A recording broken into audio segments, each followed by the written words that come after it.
ជួមិនមកដល់គ្នាឡើយនេះមកធ្វើវីដេអូតែទៅលង្កាមួយចឹងមួយទីតាំងថ្មីរបស់ខ្ញុំមួយអាចមកមើលដល់ទីតាំងបានហើយទីតាំងចាស់របស់ខ្ញុំនៅផ្លូវខាងក្នុង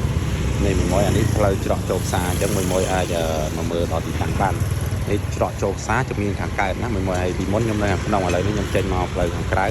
ផ្លូវខាងក្រៅនេះហើយបងប្អូននេះផ្លូវខាងក្រៅអញ្ចឹងបងប្អូនអាចមកពីជ្រុងខាងណាក៏ត្រូវដែរបងប្អូនមកខាងលិចក៏ត្រូវមកខាងកើតត្រូវឲ្យទៅដល់ច្រកក្រោយផ្សារហើយទីតាំងរបស់ខ្ញុំនេះមានលក់ហើយជួហើយមានលក់បោះដុំមួយអញ្ចឹងមួយត្រូវការបោះដុំអាចមើលទីតាំងនេះបាននេះមួយក៏ឲ្យស្អាតអញ្ចឹង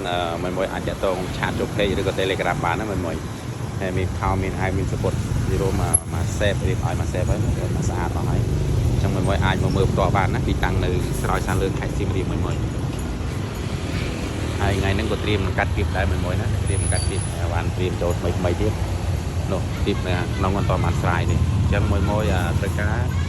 ឲ្យជួយស្អាតអាចតាក់ទងមកបានទីតាំងនៅក្រោយសានលឿនខេត្តសៀមរាបណាមួយមើលជាក់ស្ដែងជាងមួយរៀងខ្ញុំមិនទាន់លាតឆ្នាំហើយមួយយកអានខ្ញុំមានពេលអញ្ចឹងវានៅនេះតិចអត់អីទេប៉ុណ្ណឹង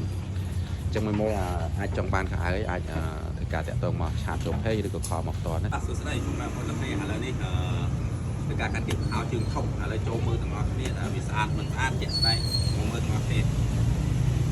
ចូលពីតិចមកអាយ៉ាឲ្យខោឥឡូវចឹងមួយត្រូវការអាចធ្វើការកំងបានណាមួយចង់បានគៀបកំងគៀបចង់បានមករើផ្ទាល់មកមើលដល់កន្លែងមួយ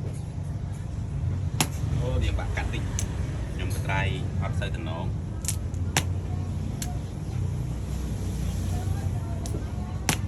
អាចស្តុបបានស្តុបអត់ដល់មួយស្អាតណាស់មួយនេះមើលជាងលះបោះសវាលយមែនស្អាតវាមានចិត្តតែអ្នកដែលគីឡូធំមួយដែលមានធំអាចមកមើលបានណាមួយនេះខ្មែរយល់គៀបនេះស្អាតមួយគេយកអស់ប្រហែលគៀបគេយក5គៀបគេយកអស់5គៀប